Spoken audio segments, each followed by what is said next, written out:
All right, everybody. I am super stoked to have Mr. Tim McMaster on. He was very gracious enough to do this very last minute, and I cannot say how much I appreciate that. He's a busy guy. I'm pretty sure I just saw him like strangling a deer. I don't know if anybody um, out there has watched The Leftovers, but there was a guy in that show that in season three he would bring a goat in everywhere and he would slit its throat. That was kind of what just happened, but I didn't get that on camera. So that's a little bit of a long diatribe. Tim, how you doing? Good. Not slaughtering any goats yet. The butcher shop's not done yet. Yeah. Well, that's awesome stuff, though, and I'm super excited to talk about that because I've advocated a lot on this channel for the consumption of animal products and particularly bringing about better animal products and pushing for regenerative agriculture because as libertarians, I had Jonathan Howe on, who's running for Congress up in New York. I feel like libertarians don't talk about the environmental issues all that much. And it's hard to parse out the propaganda from the actual, the wheat from the chaff.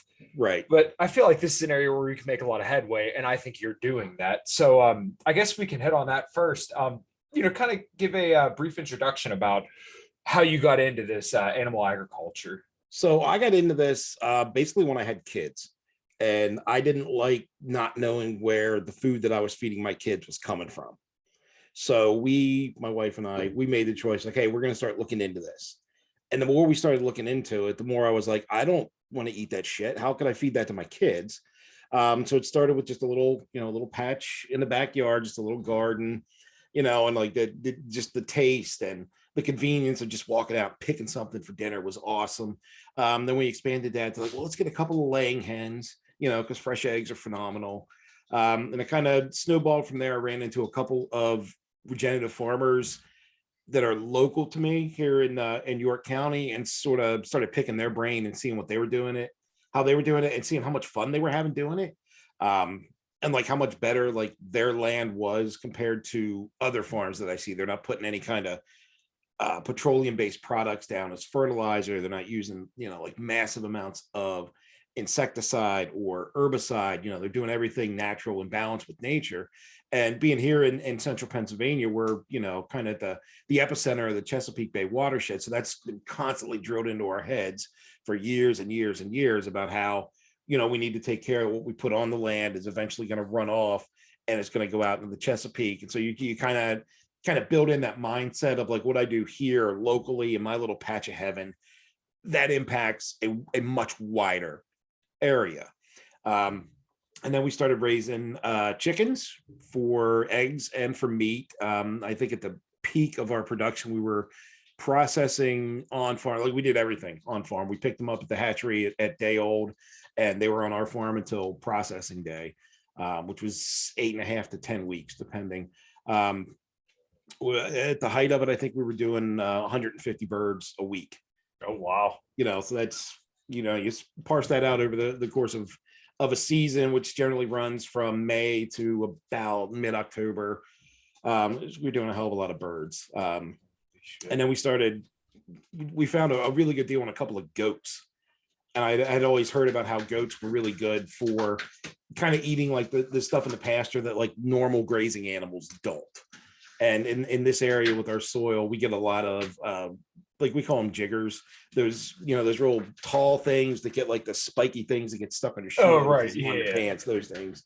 I forget what the hell they're even called, but they're nasty little buggers. Goats love them. So we got a couple of goats and they started eating that out of the pasture.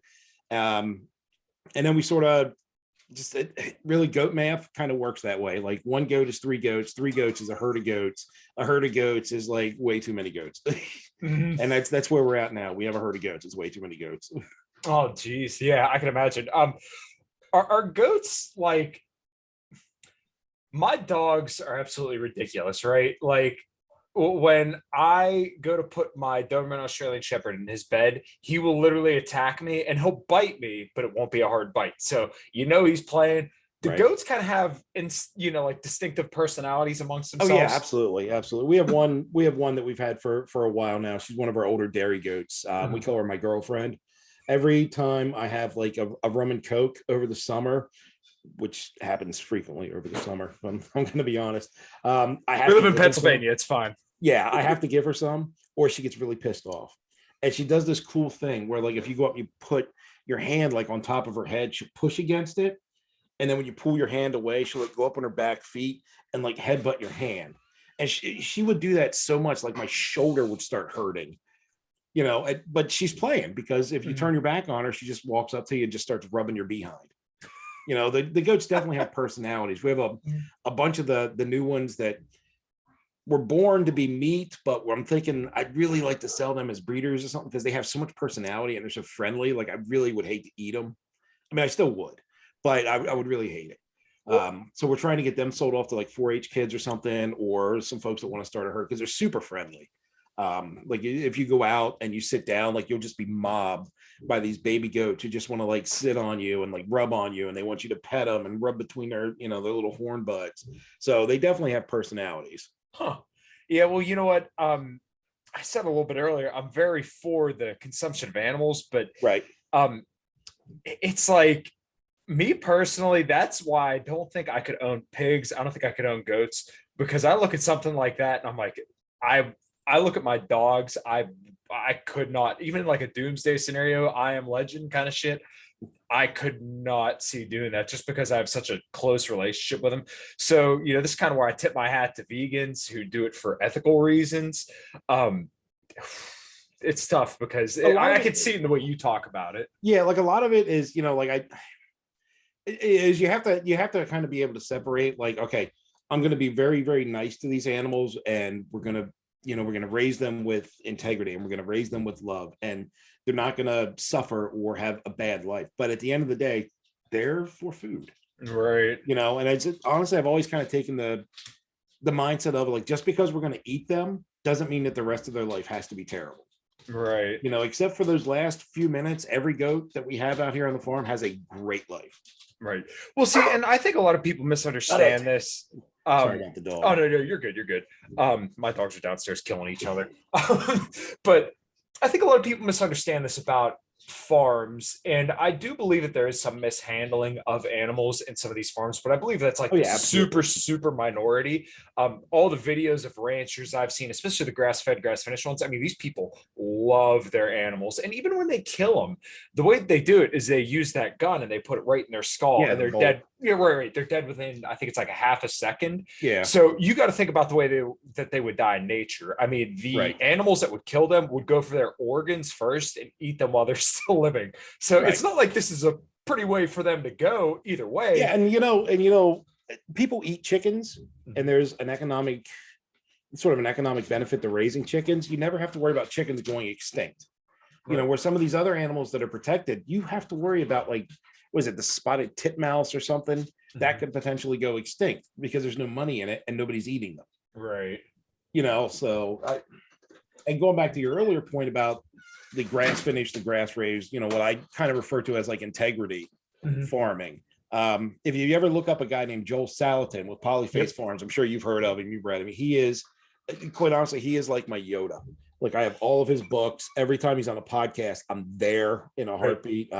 We're planning on this spring, if we can swing it, to take the kids down for the Grass Stains tour. They haven't done it for the last 2 years because of the whole vid thing, but where you come down and there's like a tour, but then there's like a 3 or 4 hour block where they're just like, if you don't get in anybody's way, go nuts, look, ask questions. It's phenomenal, and it's like $175 for the weekend. Yeah, no, so if your listeners, your viewers ever want to check out Joel Salatin's work, I highly recommend it. Yeah, I believe he was on Joe Rogan at one point, but I mean, that was a very, very long time ago. Yeah, but one of my previous guests, Sean Baker, I believe, had him on the Human Performance Outliers podcast, because he talks a lot about the animal agriculture stuff. Sean being kind of king carnivore diet, right? Dude's like 6'5", complete total beast, set all sorts of world records, eating 0 carbohydrates, only animal products. I mean, it is ridiculous. World record on the Concept 2 rowing machine. Like 230 pounds, 6'5", 52 or 54 years old. Dude's like ungodly, all natural too. But he talks a lot about the regenerative agriculture, and I've seen the videos where you could see the soil pretty much coming back to life, where, if you don't treat the soil right, or have animals that, raise in a regenerative fashion where they kind of do their bodily functions there and they're moved, you can actually regrow grass. You can make the soil carbon net negative, where it actually sequesters carbon back into the soil. Lots of good stuff. And it's very interesting to me that in the political realm, it's not talked about more, because this is it's a no lose situation. Nobody loses. I mean, because, and the thing is, like, it with doing agriculture like this, like, yeah, I get it. It's a lot more labor intensive, because I'm doing all this stuff by hand. I don't have a bunch of, diesel powered machines or any of this, but in the long run, what I'm producing, I can charge a premium for because of that. It's, it's improving the land that we have. I mean, this used to be like really kind of crappy central Pennsylvania, super clay and rock soil, and now there's spots out there where if you drop a seed in the ground, you got to jump out of the way so the sprout don't hit you in the eye, and that's, it doesn't get that way overnight. And I think, because I almost hate to say this, I think libertarians and most people in general, not just libertarians, but I think they kind of have it has to be quicker mentality. And in this kind of agriculture, like, that's not a thing. Like, quicker doesn't exist out here. Yeah, well, I feel like there's something to be said for the product too, when it's that labor intensive. And I use butcher box, and I've become such a snob for grass-fed meat at this point. Like, I will not buy grain fed from the store generally. Like, you can't go buy grass fed brisket from the store, but I mean, even then I rarely do that. If I ever get grain fed stuff, it's only if I'm out to eat. But I think once people would kind of acquire the taste for it, I think a lot more people would want it. I don't know if you heard the stat, and I was talking with somebody about this recently, but they said if you were to get the percentage of grass fed farms up from, I think it was, right now it's like 2 to 3% of farms all throughout the US. If you got that up to 40%, then you could reduce or reverse all man-made climate change. For Yeah, absolutely. I mean, nothing sequesters carbon quite like organic matter in the soil. Right. And with these grass-fed animals, grass-fed cow, I mean, we do feed some grain to the goats just because their their specific dietary needs, it requires it, for some certain minerals and stuff that they can't get from the grasses year round. But nothing sequesters carbon quite like that. And these grasses are perennials. They're not annuals, they're perennials. So, they eat it, they take it down to the level. And then because, plant matter, or plants do what plants do, and there's, equidistant, or equidistant. I forget what the exact term is, but it's basically where there's the same amount of plant above and below the soil horizon. Okay, yeah. So when there's that much more root, because the plant had been growing for months before it got eaten down, the plant's going to have like a super growth spurt. It's going to grow super fast. While it's doing that, it's sequestering carbon in the ground, it's bringing up nutrients from the ground. And if you keep the animals on the same land and you just cycle them through so that they're not putting 3 feet of manure down at a time, they're putting the manure down and then they're moving to a clean spot. They're putting the manure down, they're moving to a clean spot with the pasture rotation, which is a big principle that Joel Salatin teaches. Yes. Then their excrement, their manure, it goes back into the soil, it regenerates the microphylla in the soil. It grows the earthworms, it grows much more grass. So the system just keeps improving on itself. The down part of that, or the downside to that, is that it's very labor intensive for the person doing it. And it takes time.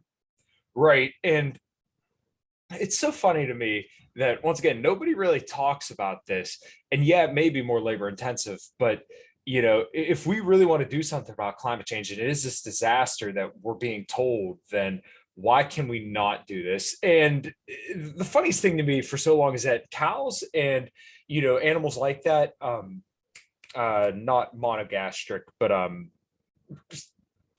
animals that have rumens, right? Ruminant animals, ruminant animals. That's what I was looking for.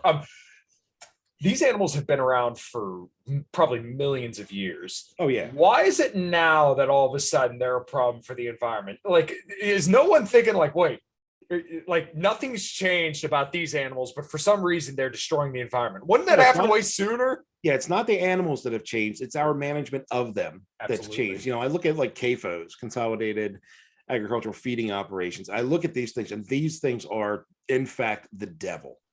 Because they're like the people that are for them are always like, well, look at how much food we can raise on this very small acreage. They don't take into account, the miles and miles and miles of freight trains that are bringing feed that's not native to where they are.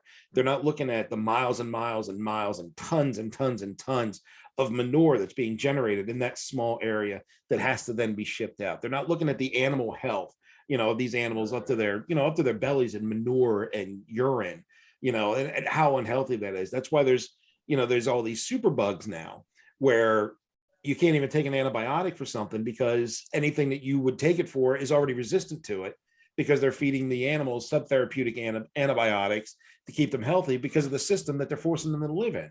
Right. And then they just let also the animals out in nature, in some grass with sunlight, you wouldn't have any of these problems, and the meat would be better empirically. It would taste better. It would be higher in nutrient density. It'd be better for the animal itself. It's better for the environment. I mean, it's a win-win-win-win-win all around.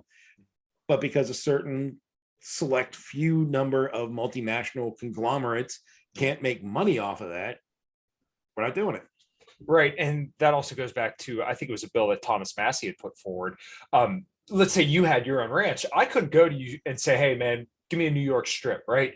Because you'd have to go through Cargill or one of the big four meat manufacturers. You'd have to go through them to get it packaged, and then you'd be able to put to the store, and then I'd be able to buy it. Like, why can I not just go up to you and say, hey, man, give me some ribeye, give me some brisket, give me a tri-tip, give me whatever. Yeah, I'm all for that. Right. That's why, like I said earlier, we're putting a butcher shop here on the farm. And the reason why we're doing that is because people would buy like a whole goat for us, because a whole goat's obviously a lot smaller than a whole cow.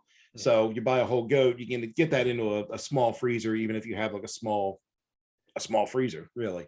But the way that the Pennsylvania Department of Health, Pennsylvania Department of Agriculture, and the USDA operate, for me to be able to sell that animal, it has to go through a licensed, inspected butcher shop. Or no, I'm sorry, I tell a lie there. It's if I want to sell parts of that animal, like say you wanted some chops or some ground, but not the whole animal, that would have to then go through the inspected processor to get packaged under the watchful eye of the USDA inspector. And then I could sell it to you after it's been packaged and stamped and all that. We're putting the butcher shop in here because most of our customers buy a whole goat, and they don't really want to have to deal with that expense of me taking it to the butcher shop, the weight of getting on the schedule, getting it done, going to pick it up, then coming here to get it. They want to be able to call me up and say, hey, Tim, I want a whole goat in 2 weeks. And I can say, cool, pick it up next Saturday, and here's how much it's going to cost you. Because if they're buying the whole goat, because of the way the Pennsylvania's, call it what they are, bullshit laws are written, because I'm selling them the whole goat and it's not going to enter the commercial system at all, not going to enter the retail chain at all, I can do that here on the farm. So that little bit of extra expense that would go into paying somebody else to do it. Now, granted, that's going to cost some jobs possibly to somebody else. I don't take that many goats to them. They'll probably not even miss me. But that extra money can stay here on the farm, can help us increase stuff. I can pass that savings then on to my customers, which will then reduce the cost of my goat, which will hopefully allow me to be able to sell more. Right. So it's win-win for everybody. And yeah, it's so ridiculous that you just can't do something like that. But it's kind of funny because you could go sell vegetables, right? And you don't know if they've completely hosed that fucker down with glyphosate and here's Roundup. The thing, I could give you anything. Yeah. I could give you a bunch of chops and a bunch of ground. I could give it to you. That's no problem. If you give me a nickel for those chops and that ground, now we're both criminals. Yeah. Now I don't understand how that works. Why suddenly money makes it a crime? Yeah, that is a funny way to put it. And that's kind of the way I think libertarians, we can kind of start tailing into this because I want to talk to you about this as well. We need to address some of these issues that, like, look, if you want to give me a piece of a goat, like a goat flank or something like that, you can give it to me, that's fine, whatever. And to kind of tail into what you were saying there a little bit earlier, if there's something wrong with that meat, you'll know. Like you Yeah. will see it. It's not going to be hidden. You will see it.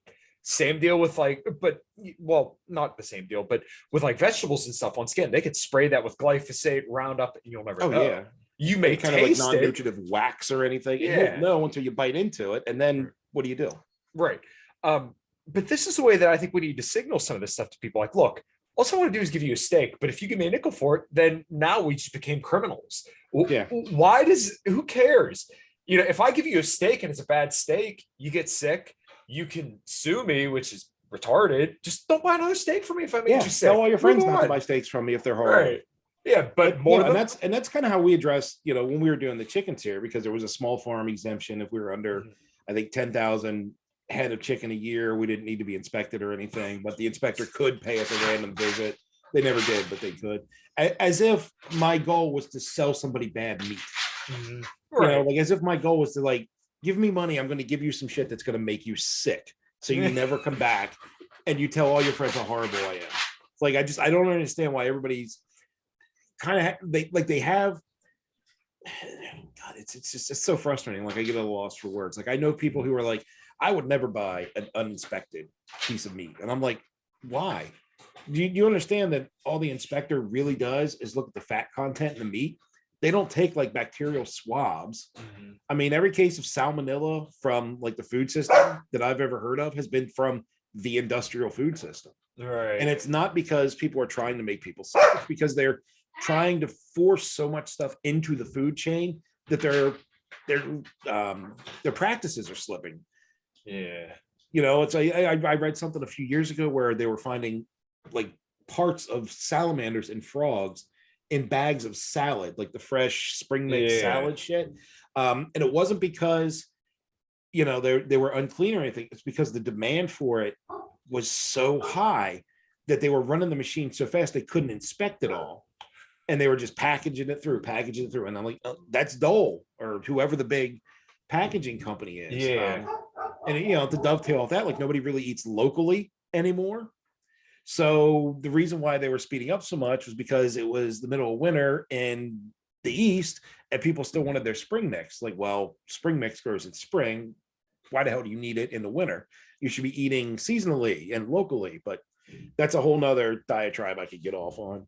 Yeah. I just like people really assume that you're going to be out there. Hey, I'm going to give you bad food. Like, do you think that business owners don't think about things throughout the scope of time? Like if I sit here and constantly make you sick, like after the first time, most people are like, fuck this, I'm done. If Yeah, I don't, exactly. and as a mechanic, right? I've been a mechanic for 10 years. My family's been in the automotive business for over 50, 60, 70 years, right? If we don't fix somebody's car, they can't wait to tell everybody they know that we fucked it up. Oh yeah. Bad news travels around the world before good news has its shoes on, man. Right. And that's absolutely true. So why would anybody go out of their way to fuck someone over? I mean, that's just not the way that the market works. And if you do that, you go out of business so freaking fast. Like that, it was funny. There was a metal band called, I think it was Threat. And the guy managed to kind of rig it up on the internet to make it look like he had all these likes. And then he like booked out a tour all throughout Europe. And when he went to go play a show, only like 2 people showed up. And dude, that blew up. Everybody knew who that dude was. And, you know, to his credit, like, look, you got famous, but look, yeah, well, nobody came to your show. And now everybody knows you're a fraud. So good luck doing anything again. Once again, the market supplies quite a bit at the time. Yeah, the market provides. Yeah. So the other thing I've kind of come to admire about you, initially when I was getting into the LPPA, I try to remain as neutral as possible, and I think I do a good job at that. But you have went above and beyond, in my opinion, to remain neutral and to remain positive, which is a huge thing because there is a lot of mudslinging. Yeah, unfortunately. And sometimes it gets me a little down, but I think that we all have a common goal. And sometimes we kind of get a little stuck in the weeds with maybe somebody made the wrong joke, maybe somebody didn't articulate their idea right, and maybe people were fed bad information about other people. So you're wearing a Joe Jorgensen shirt, right? Yes, There's yes, some I am. libertarians out there that would freak out about that. Look, I donated to Joe Jorgensen's campaign. I share the same complaints that a lot of people have of her, that she was milquetoast and she wasn't the most passionate messenger, but she was a good libertarian. I liked She's what a she good had to say. libertarian. She liked hockey. She liked whiskey. There's it's two right there's two Right. huge checks for me. Yeah. She essentially put Spike Cohen on the national map. So Mhm. kudos to that. I mean, who doesn't love Spike? Right. I And mean, I'm sure there's among, probably somebody, but I don't care what Democrats and Republicans think. well, there's like Hoppy and libertarians, which I have an admiration for these people as well, but they kind of knock Spike. And I get the criticisms of him trying to appeal to Black Lives Matter. And it does seem like recently that's kind of blown up. I don't want to say blown up in his face because that sounds like it went horribly wrong, but it seems like maybe that wasn't the best strategic move. But regardless, let's think about the net positive from this campaign. Did Joe Jorgensen win? No. Was she the best representation of libertarianism? No, not really, but she was a solid libertarian through and through. And I don't Yeah. think any person who's a libertarian or calls himself a libertarian will really find anywhere they disagree with her. Um, but we got Spike Cohen, and where do you see Spike? You see Spike everywhere on Twitter, Facebook. He's always ratioing everybody, and I Yeah. love shit like that. Oh yeah. When he's trolling like the FBI and the ATF on Facebook, like that's the only reason I really still have a Facebook account. That and the pimp out my Yeah, farm. right. But absolutely, Spike is, one of the greatest things to come out of that campaign. And it frustrates me when people always look at that, the actively anti-racist tweet. And yeah, that was bad. And yeah, it was at a bad time. And once again, you kind of ran headfirst into a white hot culture war that a lot of people don't like that specific part, but they miss that second tweet where she said, look, not the organization. I don't support Marxism. People look at that, they just look at that first tweet, and I get it, but this is kind of my problem where people go to these binary extremes, right? Right. You have to be all one way or all the other. We're in that LPPA garbage chat. Yeah, the old But dumpster fire or Thunderdome it is now. but it's like the discourse degenerates so quick, and no one's able to step back and say, well, I get your point and I get what your side's saying, but here, let's have an honest dialogue about where we disagree, or let's try and work together. And there's people in both camps that just refuse to do that. And It's a small number, I think. Right. I think we can agree. It's a small number. Mhm. Most of us that don't really have a dog in that particular fight, like we know who they are. We see it coming. We know what they're going to say. We know when they're going to say it. And if it's, like for me, like I don't want to drop anybody's name specifically, but we all know who essentially we're talking about. Yeah. The few on both sides. I just ignore them. Mhm. I read a book once that explained it perfectly. It said if you were a shipbuilder and you were building a ship, would you focus on the things that made it float or the things that make it sink? Now, if you're a shipbuilder, you want to focus on the things that are going to make it float while you're building it. Right. So that's what I choose to do. I'm focusing on the things that float. The 80 to 90% where we all agree as libertarians. And the other stuff, like that's fluff. Like we'll deal with that shit once we've got every 80% of everything that we want. We'll deal with that other 5 to 20% where we might butt heads on something. Right. So the other thing to that is that people get so caught up on like the messaging versus elections, and it's like I feel like you're just needlessly throwing rooster tails up for no reason. Like, why can we not do both? Why can't I say, hey, let's play a hypothetical scenario. Hey, Tim, you're really good at doing the election stuff and all the dirty work. You handle that. Hey, I'm good at messaging. I'll do the messaging stuff. Right. Well, why can we? Yeah. Why can I was trying to explain that in the garbage dump or whatever it was chat. It's like a football team, right? Like some people are really good at throwing the ball. Great, you can be a quarterback. Some people are good at just putting their head down and running through fools. Like, okay, you can be a fullback. Like we all have our specific part to play as long as we're all fighting or playing for the same team. Right. And it's like I don't have to get along with everybody in the LP. I don't get along with everybody in the LPPA. Quite frankly, there's some people I don't want to get along with on a personal level. Now, I'll work with anybody if it's for liberty, if it's to advance, the cause of small L libertarianism, if it's to fight the duopoly. Like, you can come up to my house and like kick me in the sack. If you still want to fight the duopoly, like once I heal, we're still good. I'll still go with you. Don't invite me out for drinks. We're not gonna, swap spit in the shower or anything. But if you want to fight the state, like, I got your back. Right. And it's I attribute that to my years as a pro wrestler. So you probably know I was a pro wrestler before all the political and farming shit too. So when you're a wrestler, you have your gimmick, what you portray out in the ring and in front of people. That's generally not who you are. Like, I was a total scumbag asshole as a bad guy when I wrestled. But when I would meet, like at the autograph signings or whatever, I'd always tell the kids, like, hey, stay in school, listen to your mom and dad, so that they could see, like, hey, there's the guy that's there, that's doing that shit in the ring and hitting people with chairs and all this. And then there's the actual guy who says, like, hey, be a good kid, listen to your mom and dad, don't be a fool, so you have to be able to kind of separate that. And I tend to be pretty good at that, probably from the wrestling. Also could be the 7 concussions. I don't know. A little bit of both, but yeah, a little column A, a little column B. I get annoyed because it seems like some people just can't wait to type out a huge paragraph and I own this person. But you know what? The way I've always interacted online is if I'm not going to get heated and shitty with you unless you really push me over the edge, and even then I'm still pretty forgiving. But generally the way I try to approach it is, hey, if I would not say this to you face to face, then I'm not going to say that online. That's exactly what I do. I don't get the whole keyboard warrior thing like that. I'm like, and it could be because I've been in IT for so long as well. But the internet's forever. Like, you say something on like Facebook or online or something, it's even if it's just like a hacky, crappy, I was a little drunk and I said, the wrong thing to the wrong person. That shit stays forever. You may have to answer to that on a job interview in 15 years.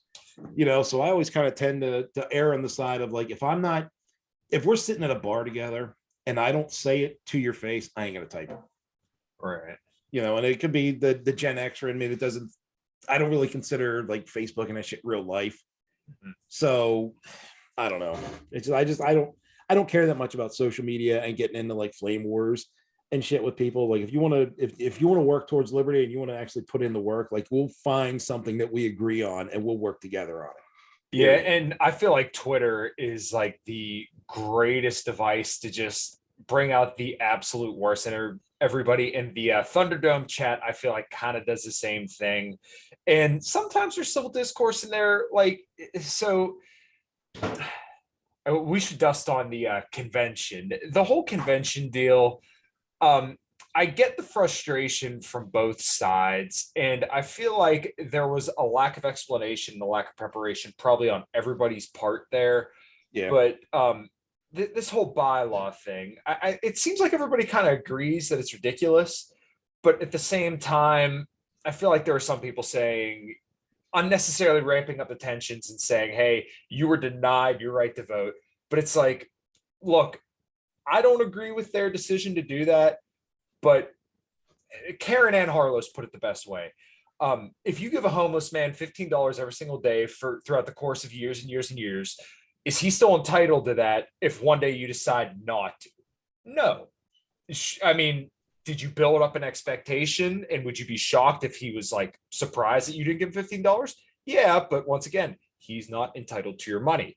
Right. Seems kind of the same way here. Yeah, and I get why people are upset. Yeah, I understand why people are upset, and I understand why in previous years they did waive the seasoning requirement. I'm kind of an anomaly in the fact that I would never have waived it ever, because if it wasn't important, if it didn't serve a purpose, it shouldn't be a bylaw. Period. Okay. The fact that it's there means that it matters and it should be enforced. I understand having a mechanism when there was 15 people showing up at a statewide convention. We knew going forward, pre 2021, that convention, that it was going to be huge. Yeah. Just looking at the trajectory from 2018, 2019, 2020, we knew it was going to be huge. And then there was the whole, the caucus wars, I guess. I don't know what to call it. So then there was that whole thing that blew up, and so everybody knew, like, oh shit, there's going to be a bunch more people here. It just there should have been better communication on all sides. Mhm. And I think that is the biggest casualty of this whole COVID era, is people have forgotten how to freaking communicate with each other like human beings. Right. Yeah. And it's horrible. It's horrible. It really is. Like, and some people in that Thunderdome chat, like, I know, like, I have been out to drink with them recently, and they don't talk like that in person. Yeah. We'll talk about the weather and sports ball or wrestling or music or, current events. We never talk about the LPPA. But then you somehow you get like a little, 3x4 phone in your pocket or in your hand, and everything about everything. And I'm just like, come on, man. Let's just go get a beer and be people again. Exactly. And I think a lot of people would benefit from doing something like that. One of the groomsmen of my wedding coming up this year, me and him disagree politically on almost everything, but guess what? We'll go out for drinks and we will talk for hours about this stuff. A best friend of mine considers himself, what is it? Not a market socialist or a libertarian socialist, something like that. We'll go out and we'll talk for freaking hours about ideas, about where we disagree, why we disagree.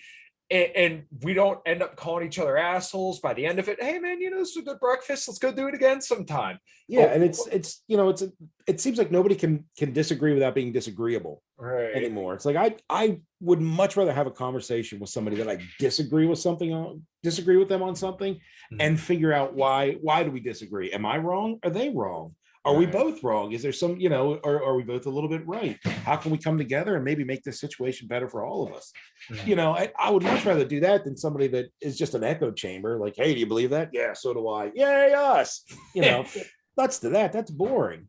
Right. So my hat's off to Adam G for creating that Thunderdome. I mean, it does turn into a shit show sometimes, but it's also good because it's cathartic. You don't have that built up inside. You can just let it out, and everybody there knows, like, we're all going to be assholes there. It's fine. We don't care. At least some of us don't care. I don't know. There are people that I guess do take it a little too serious, but I'm not one of them. Well, there was a situation that unfolded down in Florida, and I believe it was on your status. I was talking to somebody about it, and I don't approve of what the people were saying, because there was some vile shit that was said, and I'm like, man, why is it necessary that you say this? But it's like, the other hand is, that's Twitter. People are fucking assholes on Twitter. I will not act that way on Twitter, but some people feel like it's their obligation to do that. I don't agree with it, and there's not. Some people tweet like it's their job, and I don't. I don't understand that. Well, yeah, I cannot. I don't understand how people, first of all, stay in those chats all day, or people that tweet all day. Because look, I'm a mechanic. I'm paid to be productive, so I got to work my ass off all day, every day, to make sure. I'm in IT, man. If I'm not out in the bar and I'm sitting behind like 3 different computer monitors, and if everything's going right, I don't have a whole lot to do. So I'll be in that Thunderdome chat all day. But it's like I'm posting like super positive-y shit. I'm just like, here's your daily dose of positivity. Someone needs to be that asshole. Yeah, well, yeah, I'm sure it's an easy way to start up an argument. Hey, we both hate the government. We both hate that we can't just go buy a steak or a beer, wherever and whenever we want. And someone will say, you're a statist or something like that for just saying something, whatever. Yeah, that's, I mean, the best thing about that chat, obviously, is roasting Adam Nutter, though. Because the guy thinks he's a comedian. Like, it's hilarious. Like, that's the funniest thing about him, is he thinks he's a comedian. So someone had... Sorry, Adam. I love you, buddy. Someone shared a picture of Pete Davidson on Twitter, and they said, he looks like Adam Nutter. And I'm like, man, you know what? That is very, very rude, because Pete Davidson is actually funny. It's also funny looking. Like, I don't... Well, is he black? Is he white? I mean... I don't care. I'm just curious. Like, yeah, and his teeth are all jacked up too. Like, he's kind of an anomaly. And all the pictures I see of him, he kind of looks like a fucking bum. Like, I don't know what like he looks like he would smell like urine. Yeah, yeah, he looks like that crazy cat lady, Yeah, like the he just looks dirty to me. I don't know. yeah, Wasn't he banging a Kardashian now or something? yeah, I guess I don't know. they're I think I was on Facebook or something. And I saw something about that. I was like, wow, really? That guy? yeah, I don't know Go how watch you go Pete from Davidson. I don't know how you go from Kanye to Pete Davidson, but it's weird. So kind of tell back to the LPPA other than Adam Nutter and the But that's a Kardashians. hard that was a hard Yeah, segue. right. I feel like there's a very, very bright future ahead. Um, a lot of people, kind of say that vote in third party is a wasted vote, right? Um, I really think Pennsylvania is changing that. And it's really strange to say that, but it's like, I get it. People throw stones at the Molt maneuver saying, oh, you're just winning uncontested races or, you're not winning any major seats, but we don't know what that exponentially looks like at a certain point. Right. And Um, it's just kind of like what I was saying about like growing the grass out here. Like that Molt maneuver is a baby step because that puts a lot of libertarians on a lot of ballots. So that normalizes seeing a libertarian. When I ran for state senate last year, like I wanted I wanted to win. I thought, yeah, why not me? I I could be just as good a senator as any of these other assholes. But what it did was it exposed a lot of people to the Libertarian Party that had never met a libertarian before. mhm. It put a libertarian on every ballot because it was a primary also. Hey, doggo. Yeah, that's my buddy, Axton. So it normalized libertarianism. It normalized people seeing a new option on the ballot. So with all these Molt maneuver candidates, like, yeah, okay. So it's not a contested position. It's not a position that a lot of people would seek out. It doesn't pay, it's a couple of hours of work a year, for instance. But what it does is to the general populace, to the normies, as they say, it shows them that there is another option. So I think that is the true value of the Moulton maneuver. I mean, there's bragging rights to it too, where we can say Pennsylvania, we elected more libertarians than the rest of the nation combined. Like that's cool, and it's nice to pat yourself on the Mhm. back for that as the LPPA. But at the end of the day, I think normalizing libertarians on ballots is where the true value in that lies.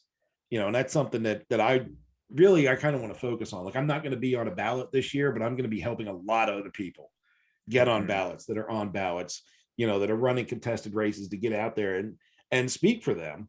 I made a lot of media contacts through my Senate race, and I am using the shit out of them. Whenever this affiliate does anything, whenever we do anything in conjunction with Lancaster or Lebanon or with Capital Region, anything that we do combined, anything that the state is doing, we're reaching out to those media contacts and we're getting some decent responses from it. Mhm. So it's normalizing the Libertarian Party, it's normalizing the LPPA. And I think there's immense value and an undervalue in that because people don't see it that way. They'll say, like, you're being elected to auditor or constable. Nobody wanted to do that shit anyway. It's like, I understand that. It's a valid argument, but there's a bigger picture. There's a wider play going on. Yeah, and that's kind of the way that I see it.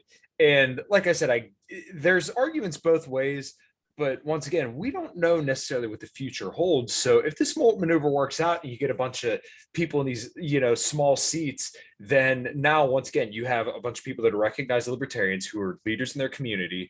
And then if you want to put a libertarian to Senate, to state representative, or whatever, then these people could start saying they can put names to faces. Hey, I Right. know Tim, he ran for Senate, or he's my local auditor, he's this, he's that. I know this guy, he's a good guy, he's relatable. And you know what, we may not agree on everything politically, but he's a good guy, and I think his solutions are worth looking at. So you know what, this Republican's bad, this Democrat's really bad.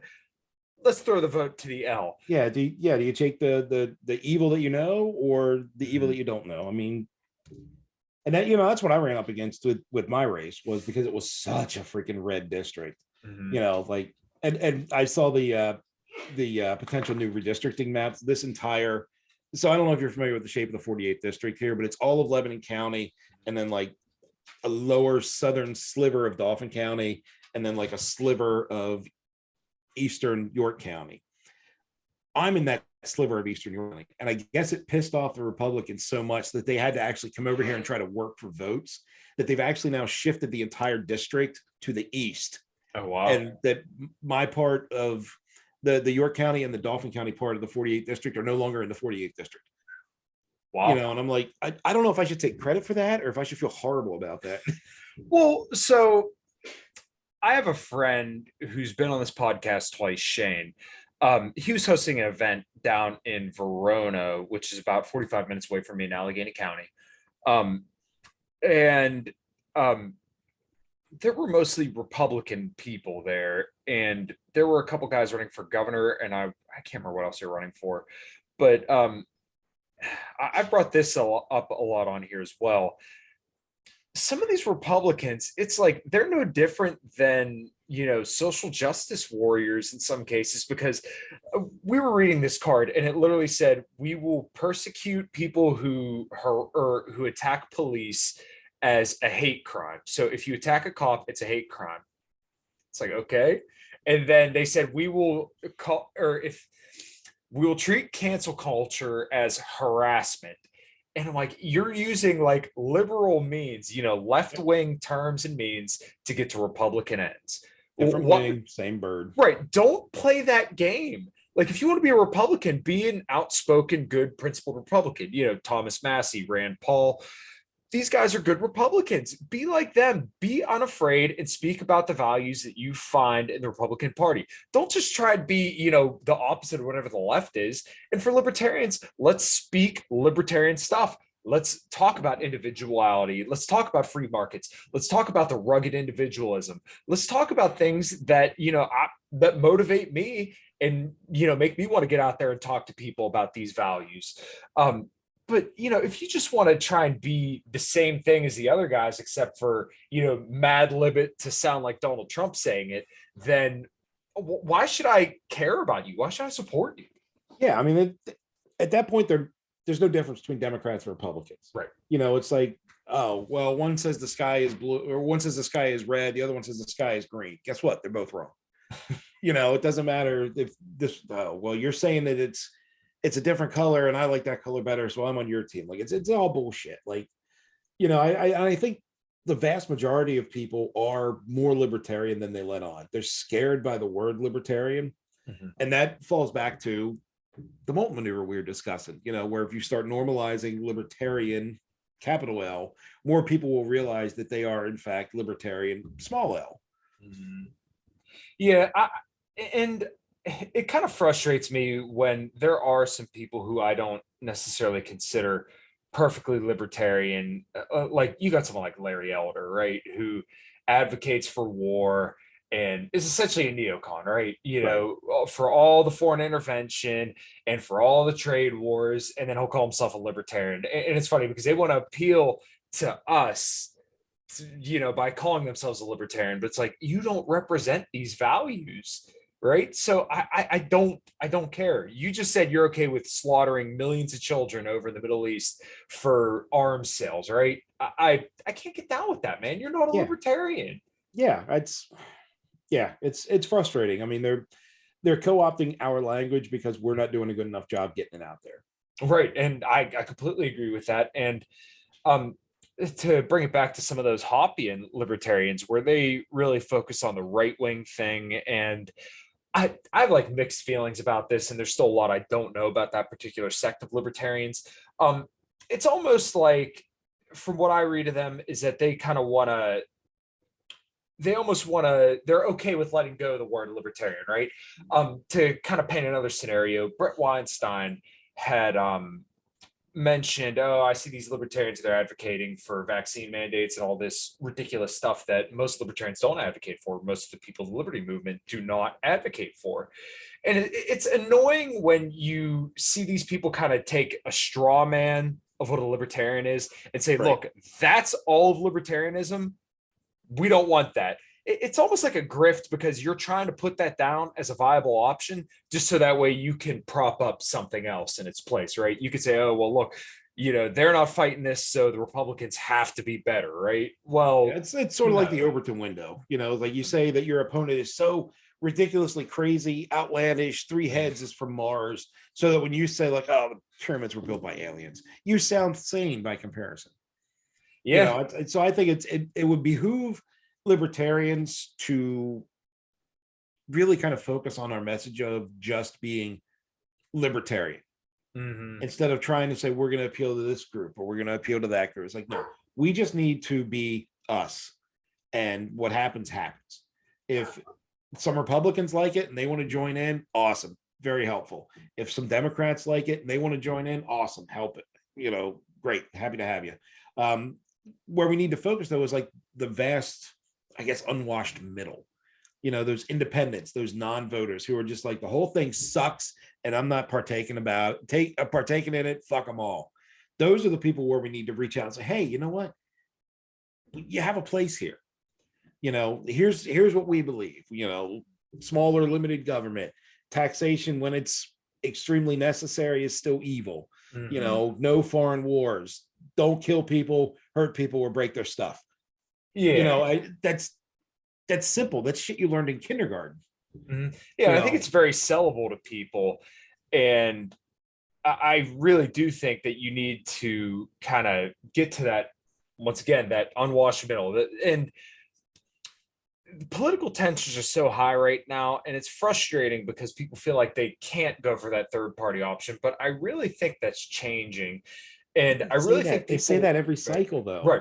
And I think people are more open to that, especially at this point, because people know who their governor is now, right? People know who their local representatives are, because after 2020, when we were all locked in our homes, now you realize, okay, so it actually matters who's governing our state. Right. And who's going to take care of us. So, when you get down to these local levels, and this is, to kind of praise the multi maneuver here, if you have someone like a libertarian on city council, which Ben Sievers, who's literally like a town over from me, right, he's on a city council, that can have a major sway into whether or not you're allowed to leave the freaking house. Yeah, well, look at Kate Crosby. She's a mayor. Like, right, she could actually do some legitimately badass things. Exactly. She could actually start pushing through some changes and have people look at her little town, essentially in the middle of nowhere, and say, son of a bitch, that works. Yeah. If it works there, then it works, and it's scalable. You can take it to a county, you can take it to a region, you can take it to a state. So I think having somebody like Kate or Sally Ann Combs, like these are actual mayors. Like, that's a legitimate real life position. That's like, pardon the pun, that's a fucking adult position there. But they can actually make a difference in someone's life. Yeah, they have a chance to do something phenomenal. And I can't wait to see what they do. Right. And this is kind of why one of my favorite libertarians, and one of the people who really brought me to libertarianism, was Larry Sharp, because he is just great on everything, and he's incredibly pragmatic. And just like you were saying earlier, we want everybody. We want to bring in an engaging as many speaker too. Like, that helps. Oh, absolutely, very charismatic guy, and he's so well informed. Actually, when I had him on my show, I think it was like the day of when I was going to talk to him. I found out how much he knew about foreign policy. Like, I'm like, oh, well, he's probably just, typical anti-war libertarian. And then I heard him talking to somebody about foreign policy. I'm like, holy shit, he is really freaking smart. I had no idea. Listening to Larry Sharp always makes me feel dumber. Yeah, absolutely. I get smarter every time I do it, but I always feel dumber. Right. But I think you just much like me, are always better off after listening to him, because he's such a great speaker. And like I said, he's very pragmatic, and his protocol for COVID that he laid out back in freaking March of 2020 was perfect. I mean, it was genius, and I can't believe that nobody picked that up. But if I remember correctly, in 2018, he ran for governor in New York, and he did very, very well. I can't remember percentages off the top of my head.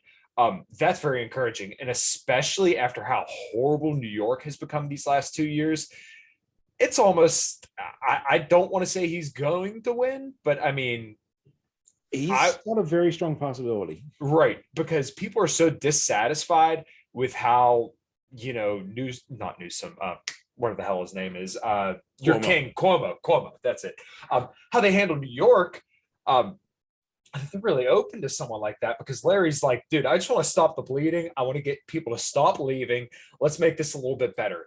And he's willing to kind of meet people where they're at, and he's willing to fix the problems in front of him right now. He's not living in Ancapistan in his head. He's not going to sit here and argue open or closed borders all day.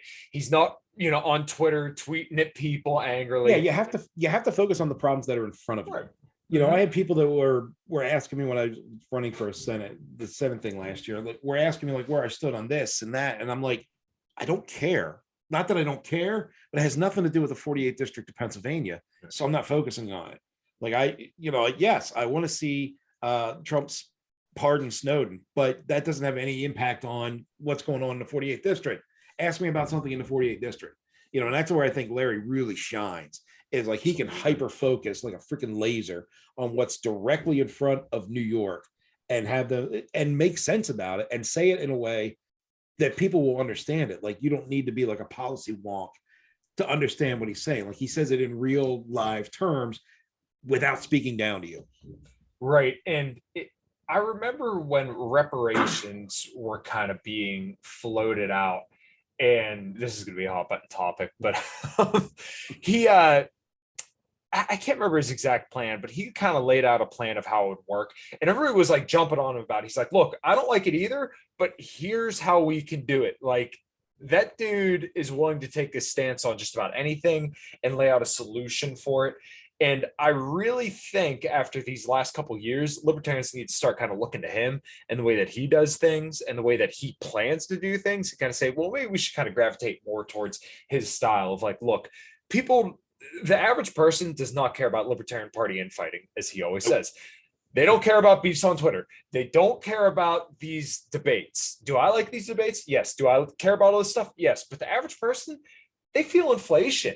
They feel mandates. They feel, their business being shut down. They feel being told they're not essential. Larry's meeting them there. Let's meet them there, and let's take care of them with the issues that they care about.